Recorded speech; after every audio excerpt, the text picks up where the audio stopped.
what's going on, everybody? This is Tim McCarthy back with another episode of 20 Tim Minutes. Today I am joined by Kimra Luna. Kimra, how are you?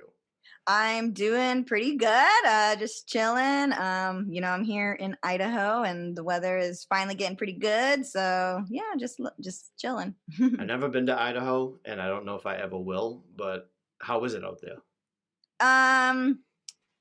Different than most of the country. I wouldn't recommend moving here or being here. Like, it's not like I'm like, hey, come visit me. No, I'll go visit you. I'm that type. Awesome. So I pretty much dubbed you the entrepreneur of entrepreneurs, but there's more to you and there's a lot of layers to you. Do you want to describe to the listeners who and like what you do? Yeah, so Who I'm you are and Kimra. what you do. I'm sorry. Yeah, so I'm Kimra Luna. I'm an online business strategist. That's my primary thing. I work with people in personal branding. I'm also a somatic sexuality coach. So I do a lot of stuff around body work, healing with your body. I'm also an activist in all different types of ways, from things around mental health through human rights, all those sorts of stuff. I am the founder of Riot Society, which is my free Discord community where people connect and build relationships, and we cover all sorts of topics from sex and self-love to business and mental health, all sorts of stuff. And yeah, I'm just a single mama to three super awesome boys. I do a lot of vegan cooking and things like that. And yeah, that's a little bit about me. Fantastic. It's Riot Doll, it was called? Yes, Riot Doll Podcast. It Yes. looked very open. I was reading about it not too long ago, and it seems like a great community. It's on like Discord as well, right? And Yeah, Facebook? I have a Discord community, and then I have just like my podcast on iTunes Yeah. and Spotify, and all the podcast places. Yeah, you help people out a lot, and you just one day you're like, you know what, I'm gonna put this group together and just reach out to many people as I can.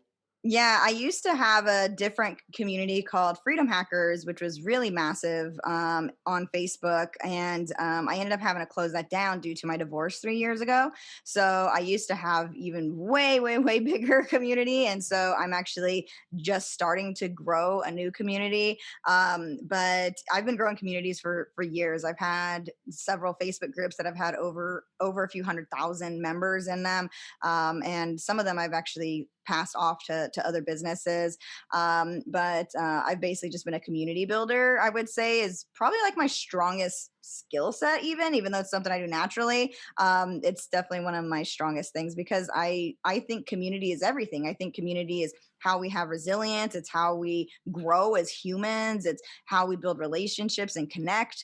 And we really need all that connection. And I just think that community is so important. It's definitely one of my core values of not only just my personal life, but my business as well is building community. Like anytime I think of a business, I think of how we're building community around that business. I don't care if you're selling shoes. I don't care if you're offering some sort of service of some sort. How is there a community that's built in to businesses? And so it's interesting that like community is really what like got me, it kind of like saved me, because when I was a teenager, like I got like into the punk community, and that was really what saved me from myself, I guess.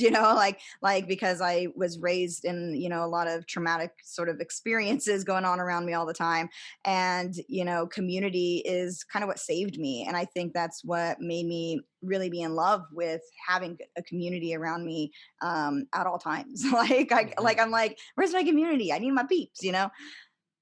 Having a group of people. I've always liked working in group projects than on my own. Like I love Hmm. having like an audience or having like people by your side to just get something done and accomplished. It's good to see. It's like giving a gift to somebody. Like yeah, Hmm. getting a gift's fun, but like giving it to somebody and just sharing it is a great feeling. So obviously I can Yeah, see why you do that. absolutely. Community building is life.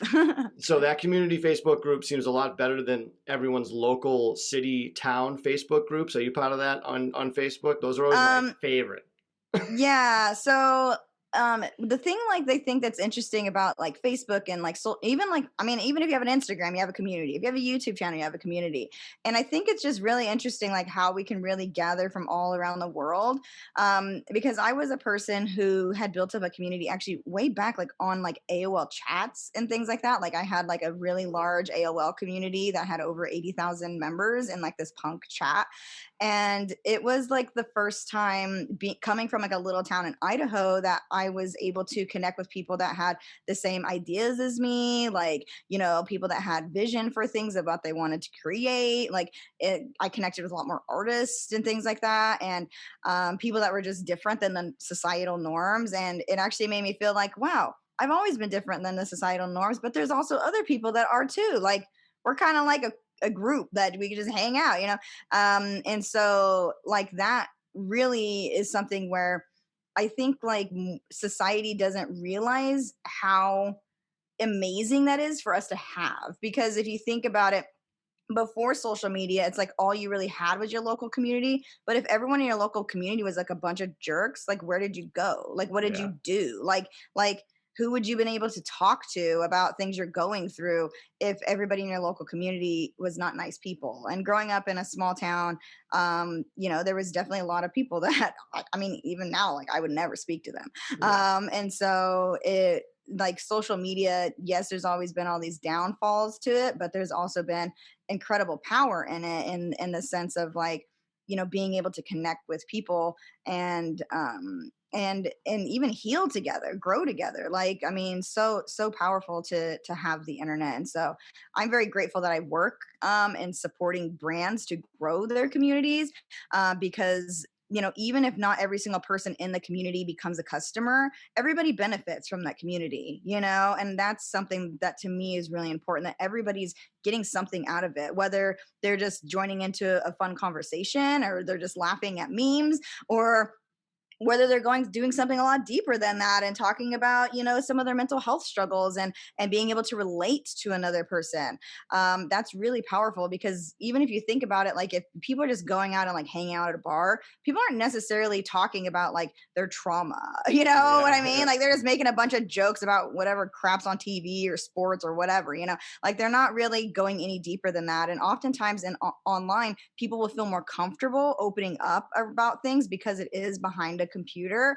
And you know, like I've had people share with me just great, like just incredible stories about things that they've overcome, that they've been afraid to share that because they don't want to talk about the down part of their life. They only want to talk about the up part. And then they're like, well, how do I share that, you know, without making people think some sort of way of me? And I'm always been that coach that's really helped people through like how do we release those judgments? How do we, you know, realize that our stories are powerful? Like I'm the person where I talk to anybody, I'm like, you need a book, or you need a podcast, or you need a YouTube channel, or you know, like every person Yeah. that talks to me, they think I'm crazy because I'm just like, oh, you should have this or you should have that.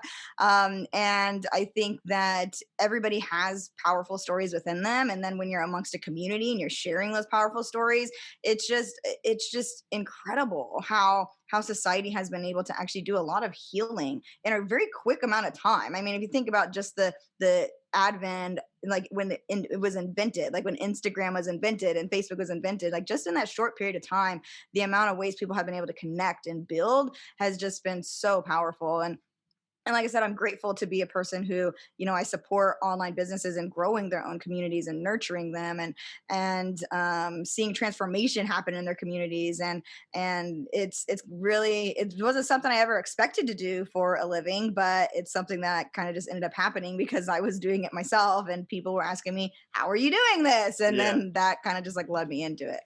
It is funny looking at back what you were saying with when if you lived in like a town full of jerks without the internet, like you were just dubbed the outcast. But it's like, hey, Hmm. I'm just not like you people, so I just have to walk around and look like I'm quote unquote crazy, and Yeah. it's unfortunate. It's unfortunate, and the internet is like a double-edged sword too, because you have to sift through a lot of the bullshit because there is a lot good, especially what you're doing, getting communities together, and it was such a safe space for people behind computers to share their story. It's like going to confession and not looking at somebody, but letting it out, and then you find other Hmm. people like that. It's a great feeling. But then on the other end, you got the people that are trying to tear you down for zero reason because they are in fact dickheads. Like, Yeah, you know what yeah. I mean? There's full blown forums of people just trash talking me. Yeah. So yeah, I know those people on the internet very well. But I've been very blessed in the sense that I haven't had a lot of people like viciously attacking me or things like that. Like it hasn't been a lot of people. I was kind of surprised when I found out that there was a whole forum where people just trash talked me. I was very like, wait, what did I do to these people? Like very confused. Um, Yeah, that's but crazy.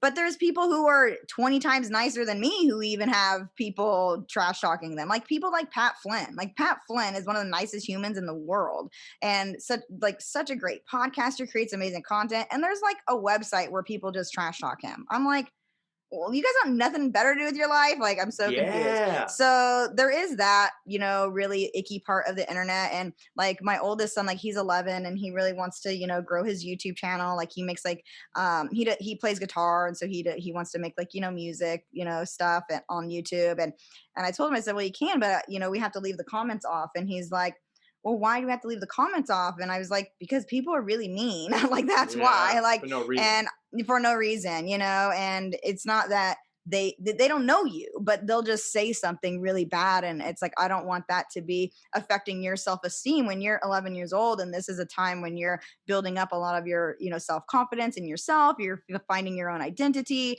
and things like that. And I said I don't want the things that those people are saying to be affecting you, because I was like, you're a sensitive kid, like I already know that if people are saying mean things, like you're going to be very upset about it. For someone like you, what would you suggest to somebody that takes those like nasty comments to heart and like really beats them down? Obviously, it probably gets to you, but you're so successful in your life that you obviously had to push that aside. Like, do you have any tips for someone like that? Yeah, I mean, I got kind of lucky that I was really weird from a really young age, so I was kind of used to the bullying and things like that. So Yeah. over the years, I just built a very tough skin around it. It does still hurt if people say nasty things. I mean, I'm sure you've seen like celebrities have said like it still hurts. Like Oh it yeah. doesn't feel good. Like it doesn't matter how successful you are. It's still painful. But what you really need is you have to have a support system around you. So then when those things do happen, because they will, if you post anything online and you have any sort of opinion, there will be people who will say horrible things to you. Hmm. Humans, right? And like you got to have a strong support system. So then that way, when people are tearing you down, you have others that bring you up. And I've been very great at like curating like who my Facebook friends are. Who Yeah. is on my Instagram. Like if someone follows my Instagram account and I look at their account and it doesn't look like they're going to be contributing to my community, I just make them unfollow my page. Like I've done that to thousands of people over That's a the great years. feature on Like, Instagram, by the way. I make them unfollow my page because they're not gonna participate as part of the community, have like a really good active conversation. Like I'm like, peace out, like this isn't your space, and so I think that that's something where people, they kind of get afraid of that. They want to just have more and more followers. I mean, my Instagram would definitely have thousands of more followers, Mm. but I've been doing that since the very beginning because I wanted to make sure I curated my community and my space. And that's something that's really great, is like you can do that sort of stuff now. Like you can create a Patreon that's a $1 a month Patreon and just curate the people who are in it, so when they come into that space, like you have the rules, you Yeah. have what happens there, so then people aren't bullying each other, harming each other. That was something where I had a paid community for one of my programs, and the students, they were like, this is like literally the safest place on the internet. Like I can say anything and no one is going to say something bad about me or screenshot it and go try to tell people, or like you can trust people here. And that's something where I've been very proud to curate like intentional spaces for people, because we do need those things on the internet, because the regular internet as a whole, like a public Facebook post or a YouTube video post, like anybody can find it and say something, Yeah. right? But when you curate a space and create like a private Facebook group or a private Discord community, or even like I mean, there's all sorts of new things where people can put like people in as members Yeah. and stuff like that. There's tons of apps now. When you curate those spaces, like it creates a whole different environment. And I'm very, I love it when I join a community and I could see it's well curated, and like there's like specific like rules of how people post, and like nobody's allowed to bully people, or I'm just like, yes, I'm in the right space because I know that whoever the leader is or founder of this is has made sure that there's very clear ways for people to communicate with each other, so people aren't feeling harmed, or aren't feeling like they can't even speak up, feeling like they can't even make a post. You don't want to be in a community where you're feeling awkward, like, can I even post this? Is everybody here going to be judging me? Or, you know what I mean? So, curating, intentional spaces it's a really important thing, because especially if you do have an online business and you have all of these, customers and things like that, like curating a space for those customers to come in and build relationships with each other, and learn, of course, learn about your products and services and such. But to build relationships with each other, that's really an important part. I mean, there was I had one of my free communities, and this community had like 45,000 members in it, and we did a thread where people buddied up as accountability buddies, and I've had several of those people become married like years later. Like Uh, people like met like the love of their life like through my community, like, so there's like really amazing things that can happen when you start curating and you start bringing in people with the right mindset and the right attitude like into spaces, because in my space, like if were being shady in any sort of way, you were out. Like yeah. I didn't care. Banned for life. Like I don't even give a warning. Like you're just banned. Like you're just out. Because I just don't tolerate that sort of behavior in my community, because I want everyone to feel safe and feel like they're supported and that they can post things without people, judging them and making them feel bad. Like that's just something that's important to me and always has been. Well, I'm joining your community, and I want to leave it on that. It's funny. I was looking at your Facebook, and like I have friends that already liked your page, so I can't wait to drop this interview and be like, "Yeah, I talked to your fan page." Now, did you get invited to those weddings or what? I did get invited to one of them, but it was in the UK. So, and I Wow, was in the middle of a launch, like when it was happening. So I didn't get the chance to go. However, they did come to, this was when I lived in New York City, and they came to New York City and hung out with me. So I've actually had three different couples when I lived in New York City. Three different couples came to hang out with me, and they were like, "We met through your community." Yeah, and I was just like, "Oh, awesome!" that's Like, awesome. so That is yeah. pretty So cool, though. I Like know we I take the wasn't trying internet to for be a granted. matchmaker. Like Yeah, right. that was not what I was trying to be, but apparently, but again, it's because I curate the right kind of people, Yeah, people that have a good energy with each other, and I think that's why that was even able to happen. Like I didn't even think about it at all at the time, yeah. but then I was like, well, if they all have like similar ideas and stuff, it makes sense that some of these people in this community would totally, be a good match for each other, and they all lived across the world from each other. They didn't even live in the same area. They just started communicating through the internet, and then became in relationships. So That yeah, is insane. That's insanely awesome, though. That's yeah. so cool. We both started on the internet at like when it was like AOL 1.0, where you had to like tell mom to like hang up the phone or it was gonna disconnect. Yeah, like don't pick up the phone. I'm on the internet. It's been downloading for 9 hours. Do not pick Yeah. up that phone. Yeah. So let's back up a little bit because obviously you're doing really successful right now. Back in like 2012, was it? You were pretty much down and out. Right? Yeah, like I mean, well, actually more like 2000, 2010, 2011, like well, even before that. Like I had my first son in 2009 when the economy crashed. Mhm. So I was poor, on welfare, living at my in-laws' house type of thing, like really didn't have anything financially at all. Like I mean, I didn't even own a car, like nothing basically. And so yeah, so I was very very very down and out. I had my second son, and I was still on welfare, still living at my in-laws, and I was trying to make money like here and there. Like I would have like Etsy shops. Like I would like I would dabble with things on the internet, and I'm not very computer savvy. So that's the thing is I think if I was more computer savvy, I probably could have made more money back then. Yeah. But I was still kind of like learning really like how to utilize the internet. Like I knew how to make like an AOL chat room. Like that was like an easy thing for me, but I didn't know how to like build websites and like things like that. Like I had to learn all that stuff just on my own.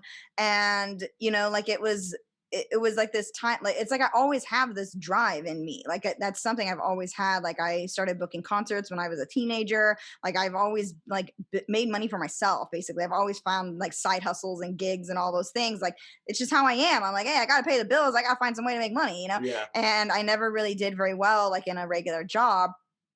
For one, I cannot wake up early. It's like impossible for me. But for two, the bosses would always be mad because they would think I'm undermining them because I would be trying to make things better. You know, like, oh, like let's do this way, because my brain just works that way. My Yeah. brain just wants to make things better, and I can't help it. And so I never really did very great with jobs. But I had a lot of experience like managing and things like that, because I used to like manage tours, and I used to, manage, all that sort of stuff with music and stuff. But then the economy crashed, and having that sort of stuff on my resume didn't really translate over. Like everyone was like, you did what with bands? Like they don't really understand like how much work it is it's like wrangling cats, like it's a lot of work to like manage like bands and tours, and like that's a lot of work, Yeah. like it's not easy. And so like that sort of stuff just didn't translate over. I was, very difficult time getting a job. My ex-husband, was having hard times getting jobs. And so like it was just really, really, really crappy. And I remember when my second son was born, that was really like the pivotal point for me, because I was holding him in the hospital and I was just like, I am totally like a freaking loser. Like I can't even provide a onesie for this baby. Like this is like he can't get, I don't have diapers, like this is just, I would just feel so pathetic. Like I was just like this. And that was definitely like the lowest point. Like I was just like, I suck as a mother because I cannot provide better for my children. And so my husband, who's now my ex-husband, but at the time he ended up getting a job in North Dakota. So we were living in California at the time at his parents, but in North Dakota, there was an oil boom. So there's all these jobs up there. So he ended up getting a job working for FedEx as a FedEx delivery driver, which we were like, oh, that's actually a pretty good job, Barely paid anything. It was like $2,400 a month or something. I mean, we were still poverty level, but it's like, at least he had money now, right? Yeah. And so we ended up moving to Virginia across the country. And when we moved to Virginia, I didn't have any friends. I didn't have any family. I didn't like nothing. Like I didn't even have a computer. All I had was my iPhone. And so I had this Facebook group called the Vegan Mamas Tribe.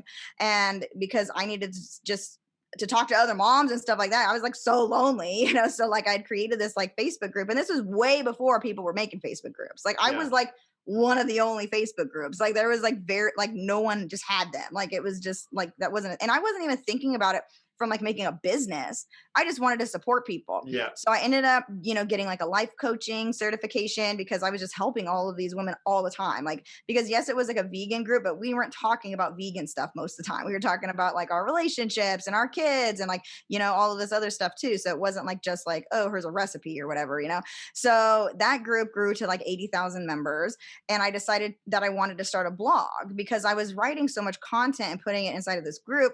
And I said, well, I want to start a blog. And so I said to my husband, I said, well, I really need to get like an iMac. And he was like, well, why do you have to get an iMac? I said, because that's what all the successful business people have. Right. And so because I've that's had like that same thought in my head before. Yeah. Like I was just like, that's what successful people use. Duh. Yep. So we used our tax return. I got an iMac. And the first thing I didn't even know how to use the damn thing because I was like not techie at all. And I was just like, okay, like how do you turn this on? The buttons in the back. Like, what is this? So I like turn it on, and then I open up the Safari, and then I started Googling like how to make money with blogs. And then I started discovering like different podcasts where people were talking about it. And then I discovered like these people who were doing like breakdowns of like all of like the commissions and things they made from like promoting products on their blogs. I was like, damn it, people actually can make money doing this. Like, this is crazy, right?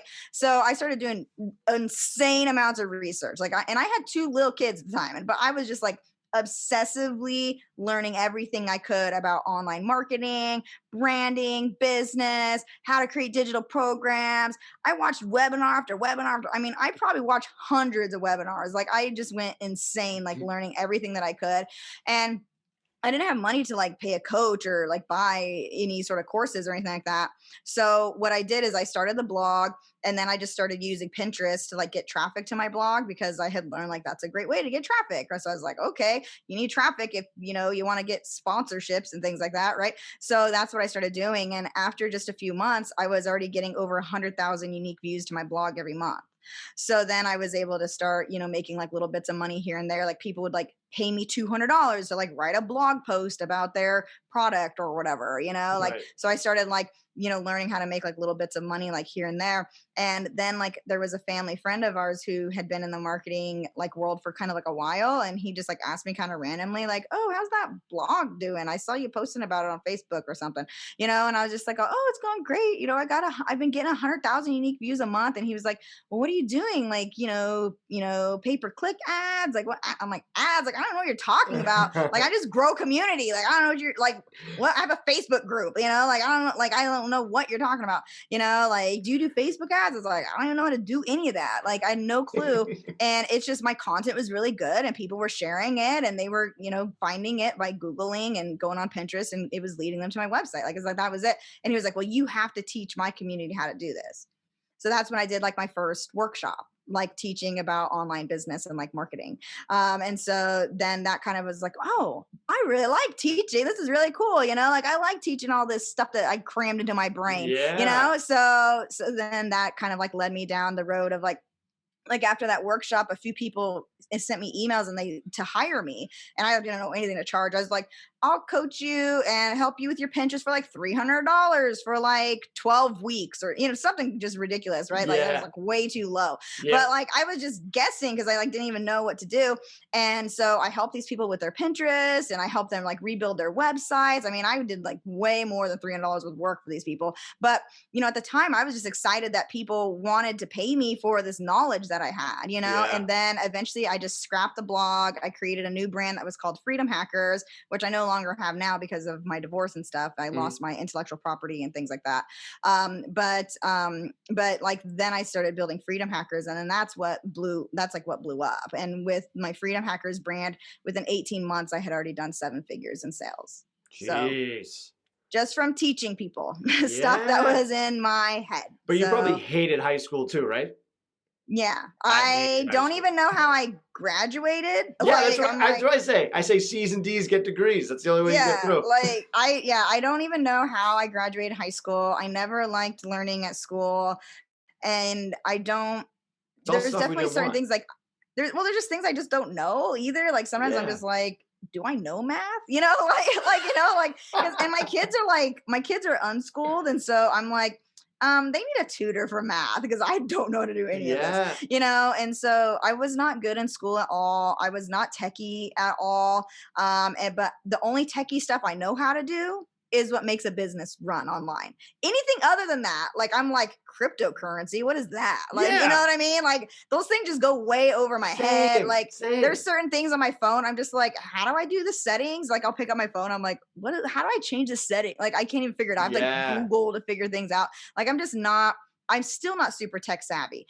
I just know how to do the things that'll get you to run a business because it was a necessity to make money. Like my husband wasn't making very much money. We were on the poverty level. We had a budget. Like even buying one chocolate bar at freaking Trader Joe's was like going over our budget. Yeah. And I was just like, I'm not gonna live my life like that anymore. And I didn't know that teaching and educating people was like gonna be my way out of that poverty level. Like even though he had a job and I was a stay-at-home mom, like no one would hire me because like we moved into this small town that only had like 5,000 people. And I think it was like the best thing ever though, because I couldn't relate to any of those people. Like I was just like, I'm not like any of these people Mm. in this small town in Virginia, and there was like Amish communities next door and stuff, like it was kind of just like I was just like I don't fit in here. Yeah. But what it did is it gave me a chance to explore myself, and so I got to see what I actually wanted to do. I was like, what does Kimra want to do? And I was like, well, I really like this teaching thing, so I scrapped a blog that was getting over 100,000 unique views a month. I scrapped it because I was like, I feel so committed to this teaching. And most people would think that that's stupid to scratch something like that. But I was like, I know that this teaching people marketing and business, this is going to be the way for my family to get out of poverty.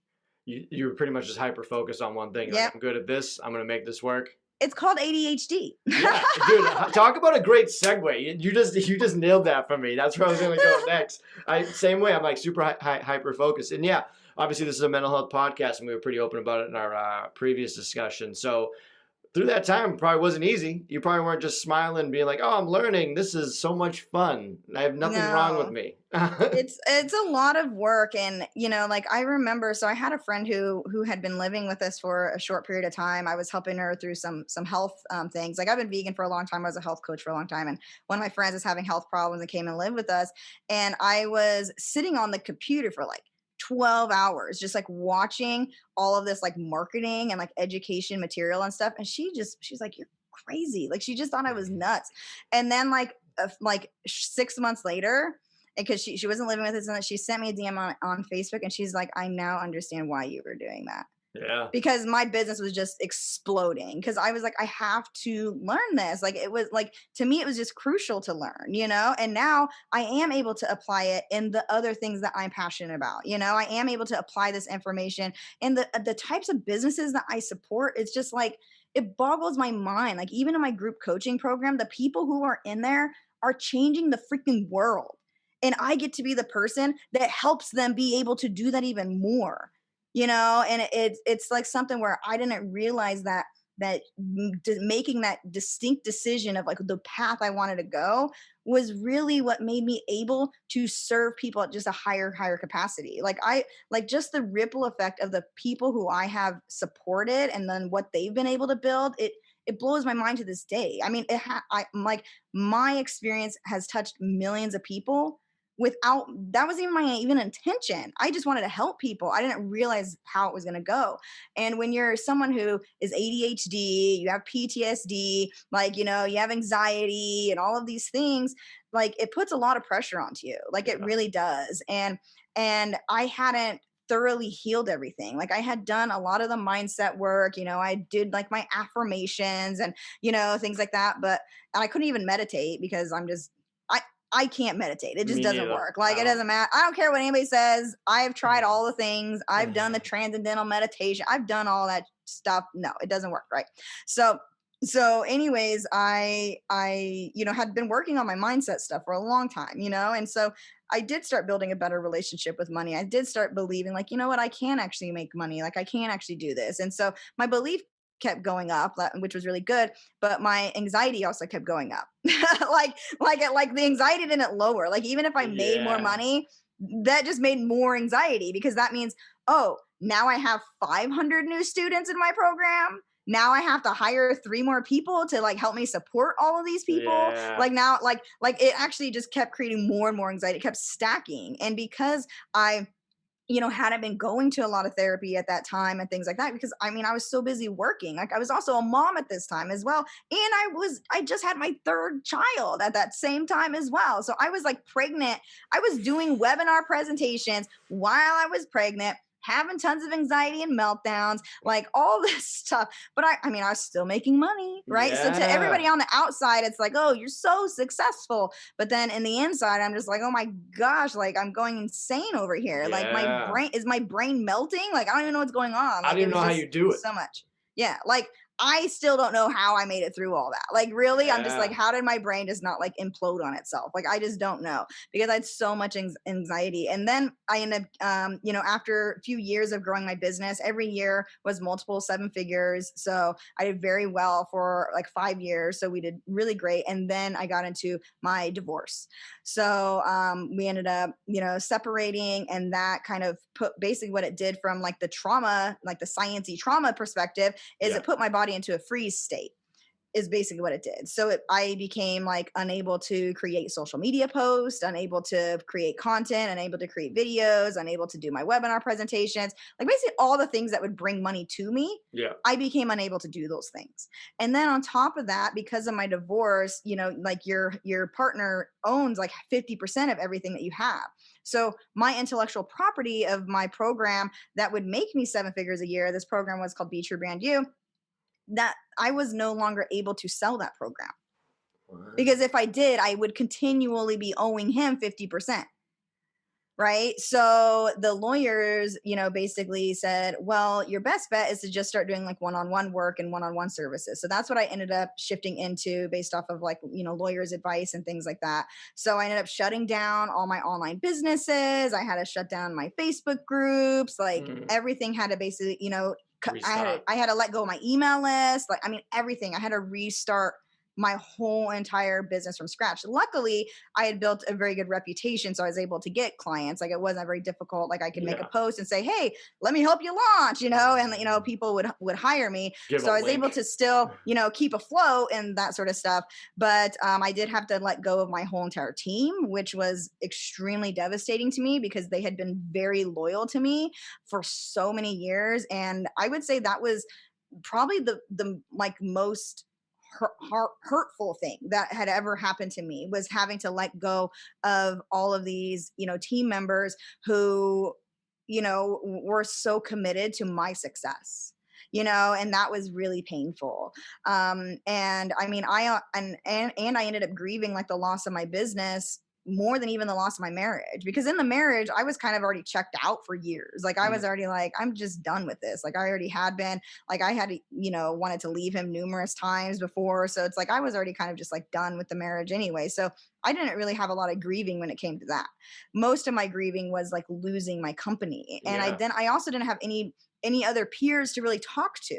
Like, cause I'm like in like a Facebook group that's all, like 7-figure earners and all sort of stuff. None of them had ever had a devastation like how I had had. And so I didn't really have peers to speak to. So I started doing a lot of more somatic work. I started going to a somatic therapist and working on thawing myself out from this freeze. And I'm still a little bit in it. Like I'm not completely thawed out. Which is why I haven't been like blasting a ton of stuff on the internet over the past few years. And plus 2020, I mean, that year was just a nightmare. Yeah. But like it was definitely like I'm still unthawing. And, I've been posting about that more recently. And I think that it's really important that people talk about when they're in the journey, rather, because yes, I would love to make a post that's just like, here's Kimra's comeback, $5 million launch. Like I mean, I would absolutely love to write something like that. Yeah. But I also want to share the middle of the journey that's happening right now until I get to that point. And I think a lot of people, they forget that point. They forget that everybody on social media, they're only posting like the highlights of like the good things that are Yeah. happening, and they're not sharing like, yo, like I'm going through freaking shit right now, like why, oh sorry, I don't know if you could cuss on No, this yeah, shit, you can but swear. Fuck okay, it. okay, just making sure. Just making sure. But like people don't post that they're going through shit. They don't want to say that. They want to make sure they keep up this like facade that everything in their life is going great. And Yeah. really that's creating so much toxicity in the world, because I have all these Facebook friends, and maybe there is one of my Facebook friends who's going through something that's the same as me, but I don't know because no one is talking about it. No one is saying, oh, I'm going through this same thing. And I've been very blessed to have had my Facebook account was actually disabled in 2020. In 2020, it was attacked by local white supremacists who hate my guts because I was out at protests and all this stuff. And they attacked my page. They did this to several other activists in the area. And basically it made it so my account was disabled, right? They just reported like a bajillion of my posts is basically what Yeah. happened, right? So, which none of them should have even been reported. Like I didn't say anything, against terms or whatever, but they just kept reporting. And so Facebook disabled my account. So I created a new account. And I've been very blessed to connect with people who are actually talking about the things they're going through, who are entrepreneurs and who are seen as successful, but who are talking about, having ADHD or having anxiety, and, talking about their depression, and talking about like, oh my gosh, like I'm actually getting on depression medications. And that was something I never expected I would do because I've done so much mindset work and things like that. So, so I've been able to curate like a new community through my personal Facebook page, where it's like, wow, like these people do understand me. And I actually made a post just the other day because I had a very big a devastation that happened just this week actually. And I made a post and was like, can anybody just get on the phone and just like let me rant, like let me just get this stuff out, like it just needs Yeah. to get out of me, like I just feel like it's festering up, like I need to get it out of me. And I had so many people comment like, yeah, like I'll actually help you, and then people are DMing me, and I got on the phone with like a few people that night. I felt so much more relief, Yeah. and that was something that I needed. So I'm really grateful that I've been able to curate that space for people, that they know me, they saw my rise, and they've also been seeing kind of like the fall that happened too because of my divorce, but they've still been along the ride with me, for a Yeah. long time. Like it's a lot of familiar faces, but it's people I curated. Like I made sure I looked at their account before I clicked that add friend button to make sure the sort of stuff that they were talking about, because I don't want a bunch of people that are just posting their life as like everything's happy go lucky Yeah. 100% of the That's a huge time, problem. and it's like this toxic positivity, and it's like I don't want to be around that, like I want to be around people who really are keeping it real, because that means I feel more comfortable keeping it real, and I feel like I can continue to be myself, and if I am struggling through something, I can make a post and say like, hey, I'm struggling with something, can someone hop on a call with me? And these are people I never even met them in person, Yeah. like, and to be able to do that, like I even talked about community earlier, it's so powerful, and we need that when we are a person, especially if we're a person who struggles with anxiety, depression, all of that stuff. Even ADHD, people don't even realize like ADHD, it's like a physical thing in your body, like Oh it's yeah, so, I have it. it's, It- yeah, it's not like, oh, it's just like in our heads, like it's like physical, and it's It's like you not wander. quirky. Yeah, like you're like wandering around the house. You're like, wait, what was I doing? And then 2 seconds later, wait, what was I doing again? Yeah. What was I doing on that? What was I doing? Yeah, like, wait, what was I? Yeah, exactly. It's like, Yeah. why did I go into this room? It happens to me like 80 times a day. I get Oh. up and I walk out of my room, and then I'm like, I don't know what I walked out of my room for. Like, Yeah. like, what was I gonna do? Like, I just don't even remember. I'm just like, how many checklists do I have to keep? Like Yeah. it gets, and then the checklist itself gets too overwhelming, and then you just brain shuts off, and then you just want to watch Netflix. Yeah, exactly. And you just sit there and you're like, and you feel regretful, and it's just like a weird vicious cycle. It's like I want to get Yeah. everything done now without doing anything.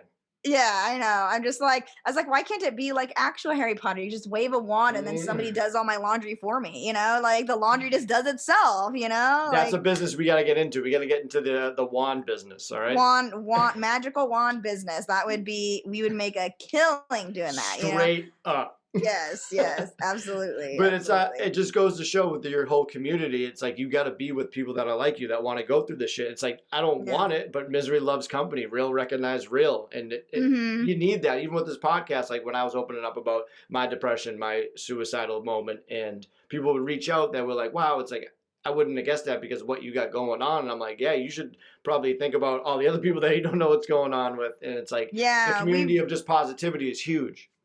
we see like, such a glimpse of people's lives, like we really don't know like what a person is going through, and it's like I have an autistic son, and my other two children also have other, medical needs and things, and like, and I'm a single mom on top of that, and I'm running businesses on top of that, like I don't think a lot of people really see like all of that of me, Oh because it's yeah. like I can't express that unless I had a camera on me 24/7 or something, like it's impossible to showcase your whole entire life. But I really want to, continue to speak up about things I want to speak up about. I want to continue to, just be who I am. And I have been super, super, super blessed where I feel comfortable being who I am. Yeah. Like I was the, chick with the giant pink mohawk in my high school, like I'm like that person. Like, I'm just gonna be myself and screw all y'all. Yeah. But then at a point, I did realize that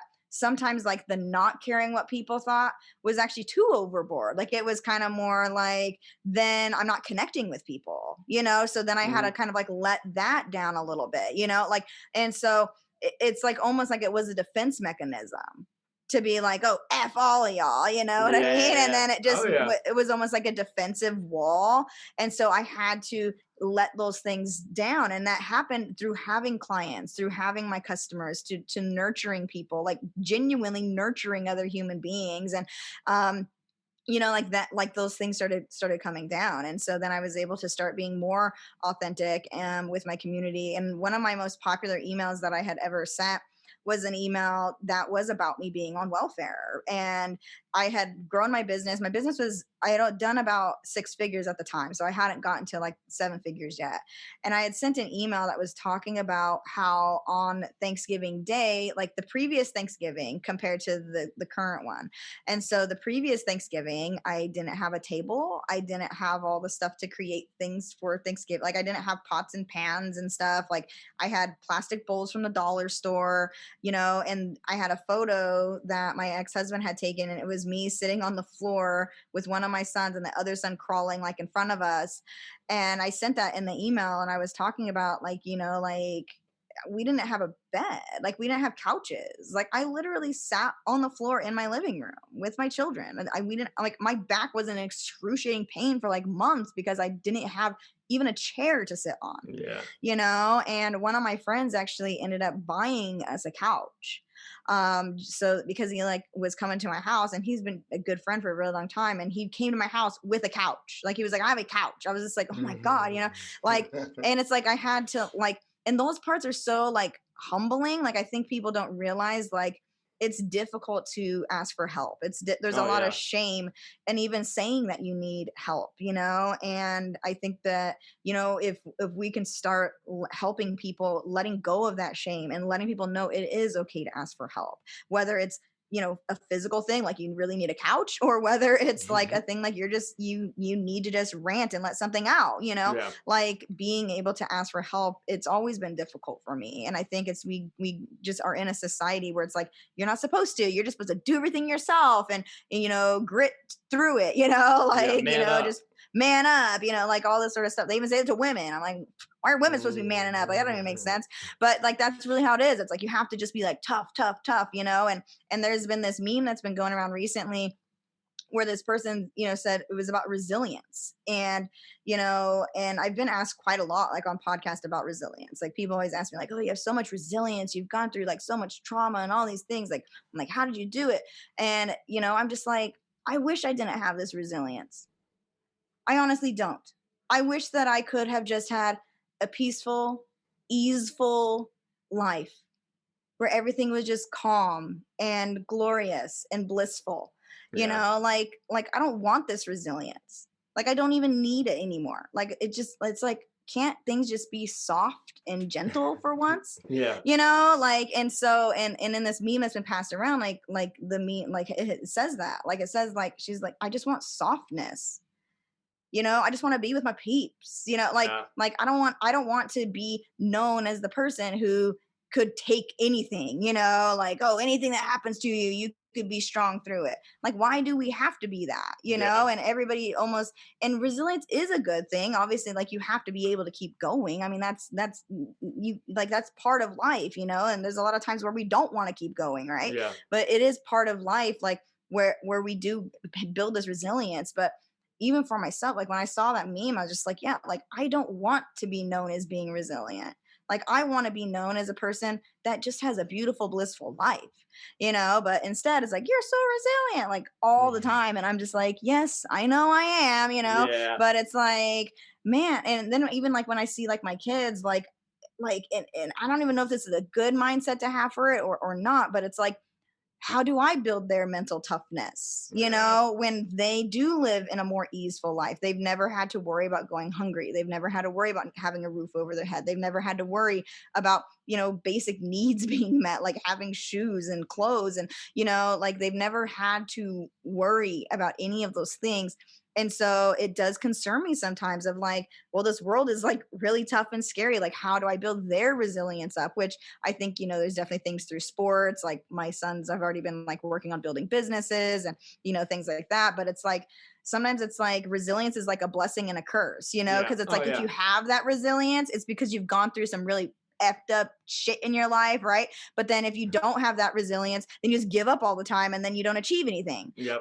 So it's Vicious like, cycle.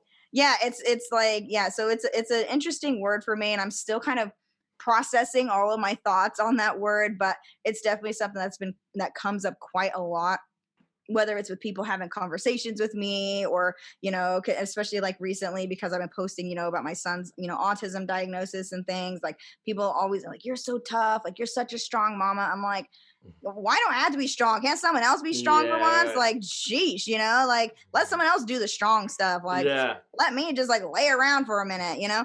So so yeah, so that word, it definitely has these interesting elements to it that I think there needs to be more conversation around. And I'm hoping that, you know, there will be more conversation around that, because yeah, resilience is definitely it's a blessing and a curse, Yeah. because the people who are resilient have gone through really bad things, and things I wouldn't wish upon anybody, you know. But then how can my children be resilient too, you know? So it's definitely an interesting a topic for sure. Yeah, that's So especially definitely with kids, because I'm like, their life is so easy. I'm like, y'all got it easy, you know? yeah. Like they're like complaining about doing the dishes. I'm like, I didn't even have a dishwasher when I was a Yeah. kid, so I I don't barely know had a what you're. dish. Yeah, yeah. I barely even had dishes at all. Like, what are you talking about? You know, like complain about doing the dishes. I just laugh. Like I literally just laugh because I'm It's just like, funny, we're it's at that easy. age now where we're the people that go back in my day. Like, Yeah, you know what I mean? We're like, we hated those people growing up. Now we're those yeah, people. Like, we yeah. had real We become, music. yeah. Now with the back to the social media game of people like not posting their negatives, it's like it's a fight to be like, oh, happiness is followers, happiness is likes, all this stuff. And then there's like Hmm. that other section, me and you talked about this before, is like the whole like TikTok versus like the mental health issues and using other people's mental health or other people's struggles. Like you have an autistic Hmm. son and you were like, I've seen people videotape their sons having tantrums to like use it Yeah, as like what was it like, awareness. yeah, like what? Yeah, like they're using that as like autism awareness. And I've seen people also filming meltdowns. I mean, even if you just see like videos where they're like, oh my gosh, that person is just like being angry at, you know, McDonald's or things like that. I'm like, these are like meltdowns. These are like trauma reactions and Yeah, yeah, yeah. responses that people are having. And then everybody's filming it and posting it all over the internet. And I'm like, this is like trauma porn, you know? Like they're just posting like these huge meltdowns. And I get really upset when it's parents posting that stuff with their kids. Like, Yeah, because to that's me, weird. that's non-consensual. Like you should not be posting that. But it's very strange to me when people are like, oh, well, it's bringing awareness to anxiety. I'm like 80% of people have anxiety. We know. Like, you know, Yeah. like we know. Like you don't need to build more awareness around it. We know, you Yeah. know, like just build awareness around getting support, not necessarily showcasing what meltdowns look like. Because Yeah. sometimes that can make a person who doesn't have anxiety be like, oh, so people that have anxiety are like this. It can actually make people think that someone with anxiety is like crazy or something's wrong with them or something, you know. So it could Yeah. actually have a negative effect on it. Like I saw this woman who, you know, she like filmed herself like having this like crying meltdown like in her car and like freaking out and all this sort of stuff. And she's like, I just want to bring awareness to like anxiety and stuff. I said, if I posted a video like that, people would think I'm nuts, you know. So are you making it so people think that other people with anxiety have like very severe problems, or Yeah. like what do you It's like? So so it's this. weird. And I get it because she posted it herself, so she made the decision to do that, right? So that's you know her thing. But I'm like, but what really is someone thinking about this video, you know? Like, so if I'm like dating and I like tell a person, oh yeah, I have, you know, clinical anxiety, are they gonna think I'm like that all the time? Yeah, like 24/7, like that's me, like meltdown every second of the day, you know? You're You know nailing what I this right mean? now. Yeah, but you know what I mean? Like I'm Oh, like, what 100%. like 100%. what would a person think about that? And same thing with a person that like people posting videos of children that are, you know, autistic and they're having meltdowns. Autistic kids aren't having meltdowns 24/7. Like that's something that happens, but it's not their whole day, you Yeah. know, at least not for the most part, unless it's, you know, very severe situations. And plus there's autistic people that are just in our regular world, you We're know, all different. We're all like different people. we're all different. There's different, you know, parts of the spectrum. And so it's like you might know tons of people who are autistic, you know, like, and you don't even know it. There's a lot of people, especially like in like 30s, 40s, 50s, who were never diagnosed with autism because Yeah. like it wasn't really like they didn't know how like the proper diagnoses and things for it at the Hmm. time.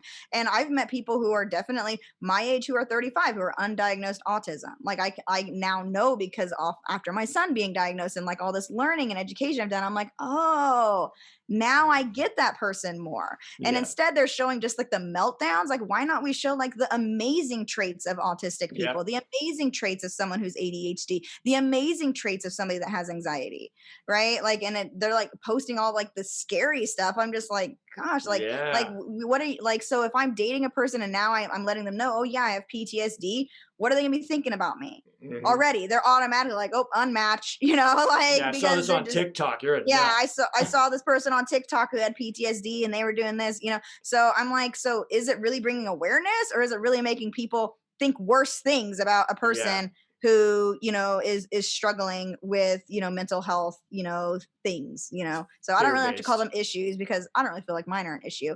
But, you know, I don't really like to call them issues, but struggling with mental health things that are going on with Yeah. them, you know, because I just, yeah. So to me, I get very conflicted when I see that sort of stuff. I get like bringing awareness, but there's definitely people who are bringing awareness to these topics who are not doing things like that, who are not Yes. showing just all the meltdowns and scary things. Like you can talk about going through something without posting a video of you screaming. Like, you know, because They're I using like, their yeah. strategies for likes. That's what I'm saying. It's like Yeah, they it's like they're purposely using it to like get yep. likes and like views when I'm like, but why can't you post it in a way that's actually inspiring people? Why can't you Yeah. post it in a way that's educating people? Because that posting a video of you screaming isn't educating anybody on anything. That's all it is just a video of you screaming. It's not educating anybody. Like It, it's not putting value out into the world in any way. Like it's just a piece of content where you're screaming, you know? And so I've been conflicted about like even really talking about it because I'm like, oh well, that's their own anxiety journey. Like yeah, that's yeah, their yeah. journey. You know what I mean? Like maybe that's one way that they're They do, processing and healing, they you just want know. to show they're Yeah. resilient.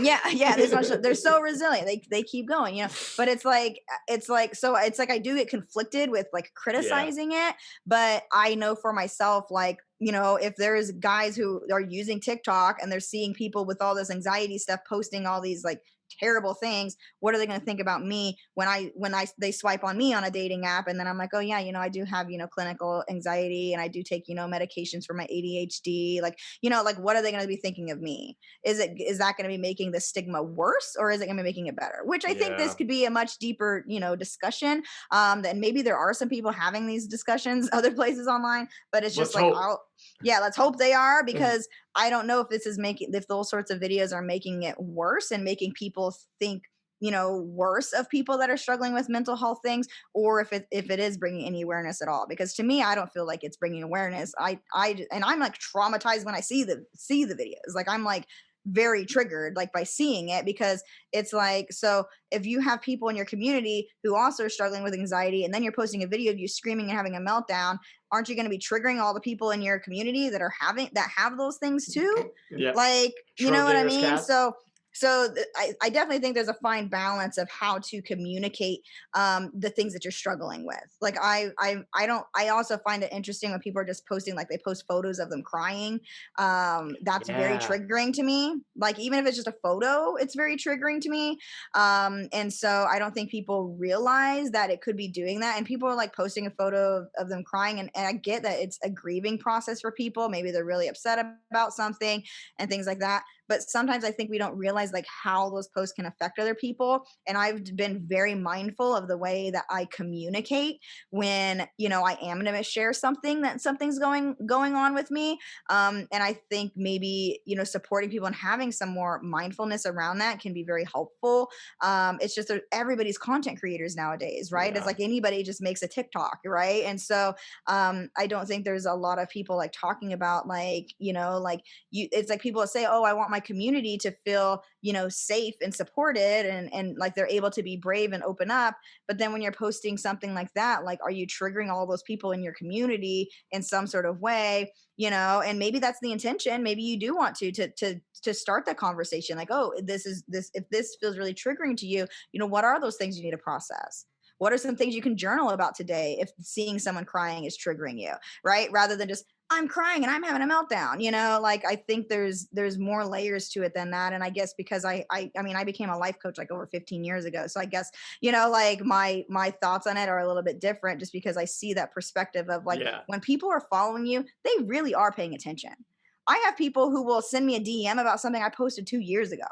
You know, like That's cool though. like, you know, like that, like, oh, remember that time you shared that story about this one thing? And I'm just like, vaguely, like I vaguely remember Yeah. that, and they'll, Sounds like and me. they'll, because people do actually pay attention to you, even if you have 5 followers, like those people are paying attention to what you're posting online. They really Yeah. genuinely are. So we have to be mindful of the way that we are also sharing our traumas too, so that we aren't just going around basically, like I said, like trauma porn and just throwing our trauma onto everybody. It's the same way, like if you have like a close friend and, if you get on the phone with them and they just start dumping all their trauma onto you, it feels icky. Like it feels like you just vomited on me, like instead you can say to your friend like, hey, like I have a lot of stuff that I need to get out right now. Yeah. Like do you have the capacity for that? Like letting a Oh yeah. person know. And I actually learned this. It was like 3 years ago when I was going through my divorce. Like I had a friend that was like, hey, Kimra, like I know you're going through a divorce. And she's like, I went through a really traumatic divorce myself. So, like she's like, I don't really feel like I have the capacity to talk to you about it. But she's like, maybe you have somebody else that you can, and I was just like, oh, like, okay. And then I was like, oh yeah, actually that's really smart that she did that. Yeah. Like Just ruin her we should day. we should kind of normalize that, Yeah. like, hey, like I got a lot of stuff that happened to me today. It was crazy. Do you have the capacity for me Yeah. to tell you Yeah. this stuff? Sometimes it's no, sometimes it's yes. For me, most of the time it's yes, because I've been a coach for so long. I'm Yeah. pretty good at like the holding space, and like I anything that people tell me, like trust me, I've heard it all. I have heard every single traumatic, horrifying thing you could possibly imagine. And I've been through ridiculous amounts of things. And so I have a pretty good capacity for it, but not everybody does, and maybe someone went through something really bad themselves. Like I even have like some of my closest friends, like I'm like, I don't want to dump some of this stuff on them right now. I don't want to do processing with them. Like maybe there's somebody else I could process with. Maybe it's a therapist that I process with. For me, I don't do like with talk therapy, like I don't feel it does anything for me at all, just because I don't feel like an intimate connection with the therapist, and it's different Yeah. when you're talking to a friend who it's more relatable to you, and they're not just talking about like, oh, so how did that make you feel? Yeah. Like I don't want to, like, I'm telling you, I'm pissed off right now, like you're not really going to be like that with your therapist, So like, I feel more comfortable with like talking with friends about things.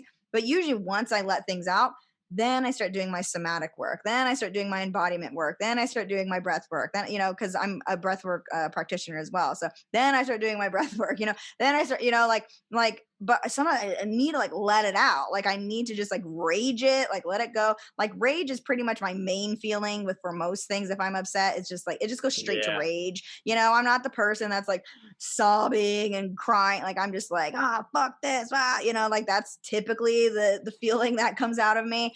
And so, and I know that, and I'm not scared of it either. Like I had a friend who she told me, she's like, Kimra, you have a gift of not being scared of your own rage. And I said, but that's because I got to a point where my rage doesn't hurt anyone, like I know how to feel the rage, be super pissed off without harming anybody. And I think that's what most people are scared of with anger in general, is that they're afraid they're going to hurt someone or scream at people or, Yeah. throw things or, whatever. Like they're scared of their own rage, because that is scary. Like I don't want to do that either, and that's how I used to be when I was like a teenager, like be all Yeah. crazy and stuff. But like I learned how to, allow my rage out. Like I even have like a rage journal where I'm like, if people read this journal, like they would like put me into a mental institution or something, like, so like I have like my rage journal, and like I burn all the stuff from my journal like every full moon. So like so because I need to let the rage out, and I Yeah. think people haven't learned to process that. And as I started learning more about somatics, like I became a somatic and trauma informed coach. And so like, taking all my certifications for that and stuff. And as I learned, like part of the way I process is through my anger and my rage. And so I'm just going to let it all out. And then I always feel great right after. I'm like, yeah, like I feel great Let now. it Like out. ready to go, like ready to rock. Like, of course, I'll do all my breath work and all my stuff, but I'm ready to go basically at that point, So, and that's what I did the other day. Like I made a post on Facebook. I was like, I need to process this. Like I need to just like let it out. Is there anybody here? And I let them let things out on me. I was like, hey, what do you need to let out? Like, let me, like, what is Yeah. the shit that you're pissed off about Take right what you now? give. let it out, like let's do this, let's do it together. And it was great. It was awesome. Like I was on, fabulous phone calls with people and people who I got to reconnect with that I hadn't talked to in a while. And, like it worked out really great. So I think we can start holding space for each other like that with our friends and family and everyone. And sometimes it's just like my closest friends, like I don't really want to talk to about that sort of stuff because I'd rather talk to them about it when I have already have processed it a lot, where I'm not just like being all pissed off, Yeah, yeah. about stuff. But it's definitely to a point where, I know like what sort of things to say to which people. I have like one friend where there's definitely certain things if I talk about, they're kind of a little bit triggered. So I don't really talk about those topics with that Yeah. particular person. So you get better with communication over time. And I think building my communication skills has been really crucial to all of my connections and relationships and friendships. And it's through healing. Like I've had to heal my stuff in order to be a better communicator so that I wasn't just, traumatizing everybody I spoke to, Right. basically. There's the Because rage book. yes, exactly. Get that book, write out all the stuff I'm raging about, and then just burn it and you're good to go, like you feel so much better. That's pretty badass. I actually like that. Yeah, you should try it. It's really cool. The next I time hate you're my really, really handwriting. pissed, well, you could type it. And then burn the laptop when I'm done. Type it. Well, you could print it and then burn it.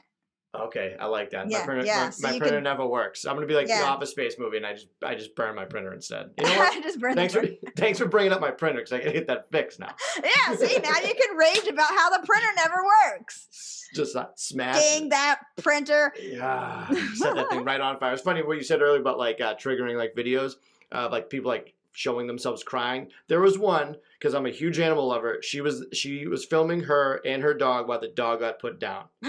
And I was like, why would you ever want to relive that, first of all? Second of all, why are you sharing that? And Yeah. like, I can pretty much like handle like certain things coming at me. Like I don't get like too offended or triggered, but like that, I was like, I don't know whether it'd be like sad or like extremely mad. And I was Yeah. like, that's the thing I would set my phone on fire for. And I was, Yeah, I was so bummed out by that. And it had a lot of Yeah. views. I had a lot of views, and I was like, what is happening today? Yeah, people are like showcasing things in their lives that I feel should be intimate to themselves. Yeah. I mean, I wouldn't film probably my dog being put to sleep, but I would film like, the days coming up to Yeah, that or and like a things like photo. that. Like I would do Yeah. photos and things, but like I think some things need to be kept to yourselves. I Like know what a and murder actually, is. I don't need yeah. to see it. Yeah, like I don't need, yeah, there's certain things like you don't need to see. And it's the way of the internet now. I think it's gotten to the point where people are sharing just everything. And Too much. sometimes I'm just kind of Can't like, back. why do you want to share everything? Like I don't understand it because Yeah. I'm just more private in that way. Like I don't want to be sharing my whole life. I'm actually kind of like a bad Instagram marketer because I don't post very often. You know what I mean? Like because I'm just like, why does everybody need to know everything that's going on with me? Like that's weird. Yeah, You you're all like, stories. You're the yeah. you're the Instagram story person. Yeah, I like to post like other things into my stories, like other Yeah. people's things, Yeah. like because I don't want to know everything's going on about me. But I mean, I do share like obviously like some things, and I do talk about stuff that's like going on with me, but it's not to the extent I think of a lot of other people do. And because I mean, if you think about it, I mean, there's even celebrities that are at different levels of this, right? Some celebrities are like on their Instagram stories all day and posting everything they're doing and all this sort of stuff, and then there's other celebrities that post once a year on their Instagram account, like, Which is and wicked like, cool to me. so I think it just depends on the person. Things are different, but it is interesting that a lot of people are showing more traumatic things. And I think they're doing it for views. They're not necessarily doing it as like, oh yeah, that's the this problem. is a way that's healing for them. Like I know people who see like their Instagram account as almost like a canvas of their life, and they actually, utilize it in a very beautiful way as they're going through their process. And then other people, it's like literally just throwing trauma up there to like get views, Yeah. and I think, and to me, it's like, I think there has to be some sort of balance, and we'll see what happens as society keeps progressing. I mean, social media is still a newer thing when you think about the existence of humans. So it is still newer. We're still figuring out how to navigate it. We're still figuring out like what to share, what not to share. Because another warning for people is when you do share vulnerable things like that and say it does go viral and there's lots of views, you will go into a vulnerability coma. That's what I call it. Basically, where your body gets into this freeze state. And this is, like you can read about polyvagal theory and all this stuff about, our bodies and, the way we process trauma and things like that. Like posting something like that and then it going viral is very fast, right? It's a very fast thing. And our brains actually don't like things happening to us fast like that. Like it just doesn't. And things start shutting down. Like our brain is literally like, I'm freezing, frozen mode, like don't want to do things. And so I call it a vulnerability coma. And I'm actually going to make a YouTube video that's all about vulnerability comas because I've been talking about so much lately. But it's like you'll post something like about your life or that, some bad experience that happened to you or things like that. And then it's just like you're just like frozen. Like you can't do anything. And I was like, this is a thing in your nervous system. Your nervous system is trying to protect you. And when you posted that thing, it wasn't ready yet, and so a lot of people they post stuff before they've processed things and they're still like in this like very raw stage, and so their nervous systems just start shutting things down. Like they're literally, their brain is just like, nope, turning off, not even going to post anymore on Instagram or whatever. Or some people will go into like a fight mode where they'll post a bunch about it. They'll make like 10 posts in a row about this traumatic thing that just happened to them, right? So there's things that are happening to us when we post. And I think more psychologists need to be studying this like phenomenon of people like posting vulnerable things about themselves, about, like, oh, I went through this, abusive relationship and this thing happened, or, like people are posting this. And I'm like, there needs to be more like psychological studies about what this is doing to people, because I know for myself, when I post something that's going to be very vulnerable, I make sure I have a lot of support. I make sure that I have a lot of food that I can binge on because I know that's what I'm going to end up doing. I make sure that I, have an appointment with my therapist the next day. I make sure, you know what I mean? Like I make sure that the support is there. The general mainstream society does not do that. Mm-hmm. So like, what is this really doing to people? Like, it's great that people are opening up more, but is this really helping them, or is this actually harming them and putting them into like this, like frozen state or a freeze state or a fight state? Like, what is it putting them into after they make those posts that are very vulnerable? Yeah. So, because I notice it in myself, like immediately, if I say anything that's like very raw, I'm like, I'm not posting nothing for like days, like I'm like, and I know that it's going to happen, because I've gotten used to it from having an online business for so long and sharing so much of my story it's been 8 years, I've been sharing a lot about myself. Oh yeah. And you're easy to find.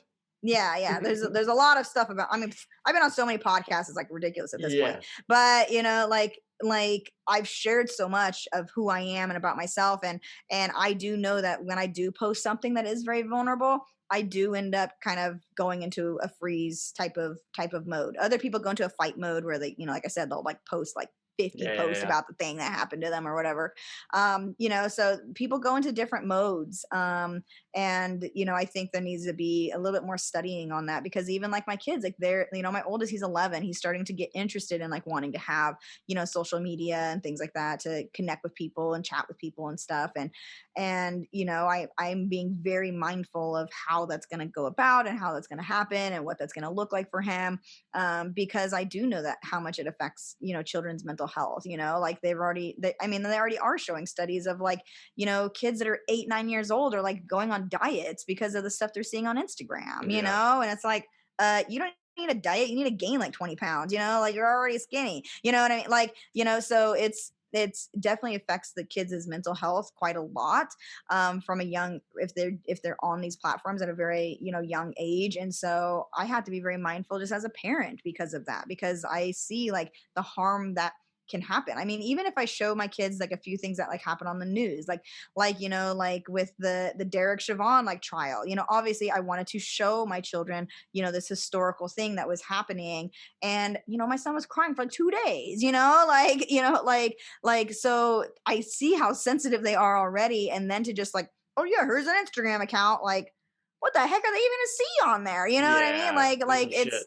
Yeah. So, and like, even with like their YouTube accounts, like, like we have like the paid like YouTube, so it doesn't have like the commercials, Yeah. because the commercials were traumatizing them. They were showing them like horror commercials for horror movies and like weird things like that. So like we have the paid, YouTube account, but it's all attached to one account, so I can see anything that they're searching. So I can Yeah. see anything that they're looking at, and I can go through and see all the videos that they've viewed.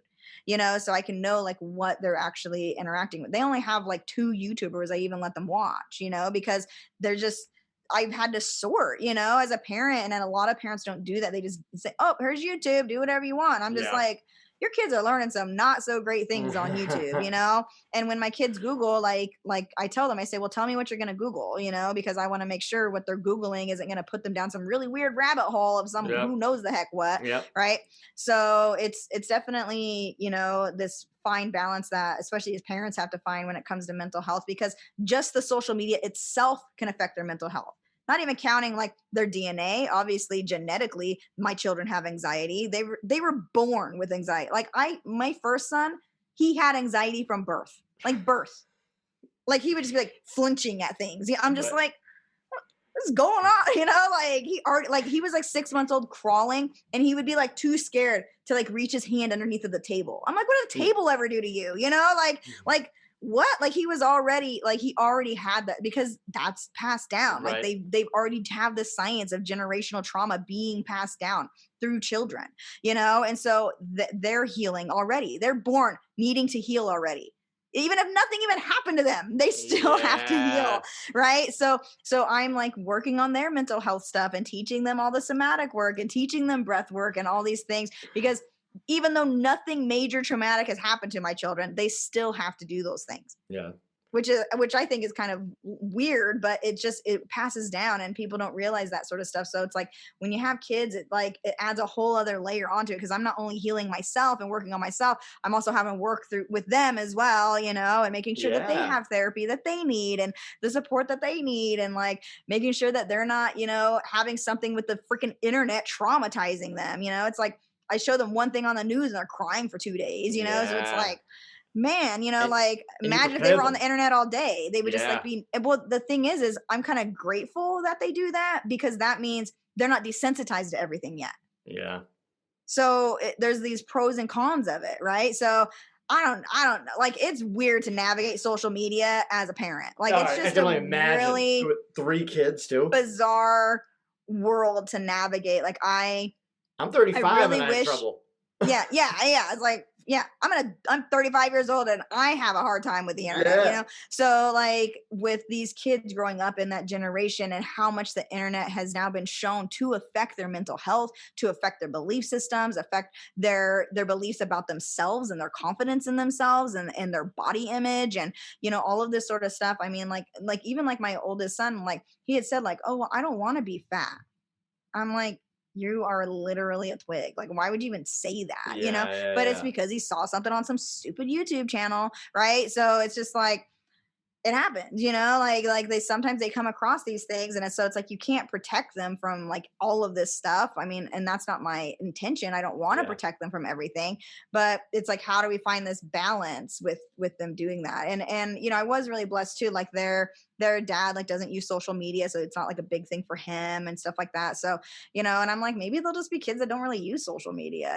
Like I know people who don't use it. I know people who don't even have a Facebook at all. That's cool. I always think that's so cool. Yeah, I'm always like, wow, that's great. And that was how my ex-husband was. He doesn't use social media at all. Like at all. Like he might like go on Reddit and maybe like read something on Reddit or something. Yeah. But he doesn't use social media at all. Never has. Just never. Like it's never been a thing for him. I'm just like, it's very different than most of society, but okay. But I've met people in person too who don't have a Facebook or don't have an Instagram. They're like, oh, what's your Instagram? Like, oh, I don't have one. I'm just like, okay, what's your phone number? Like I guess that's the other option. Like, well, how am I supposed to contact you?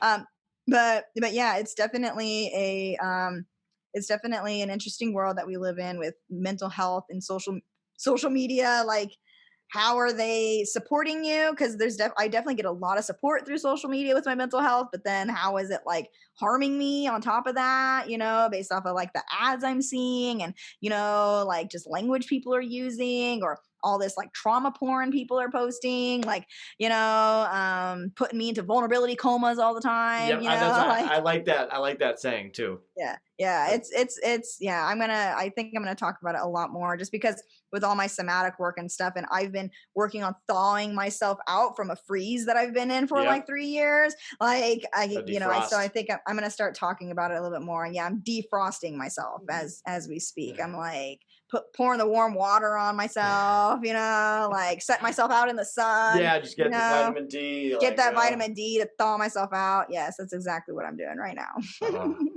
Kimra, this has been awesome.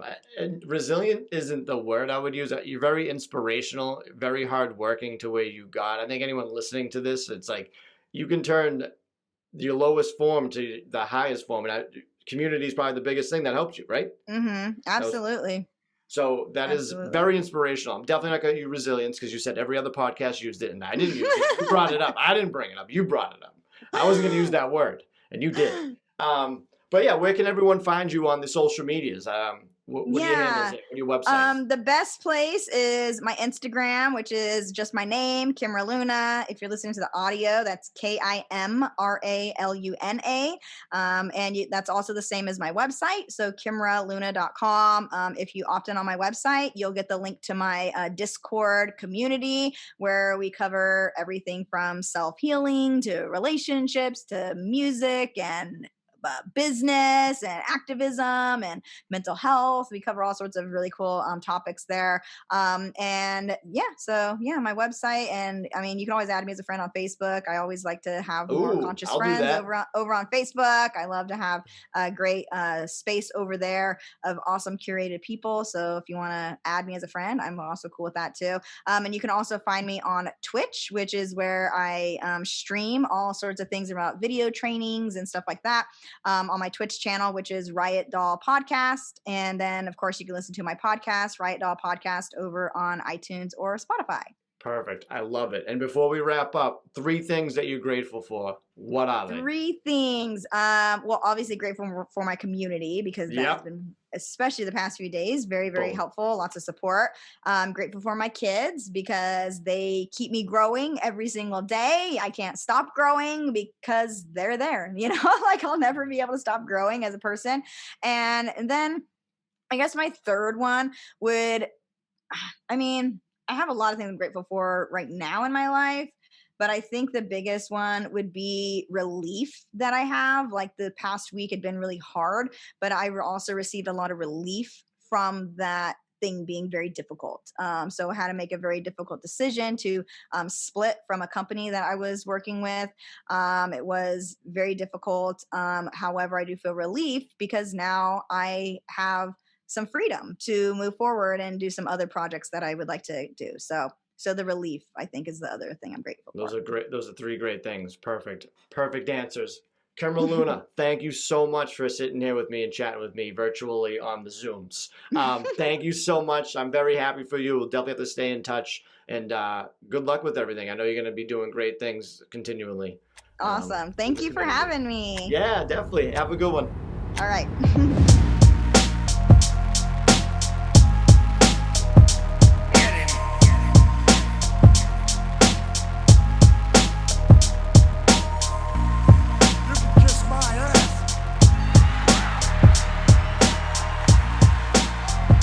This podcast is not intended to be a substitute for professional medical advice, diagnosis, or treatment.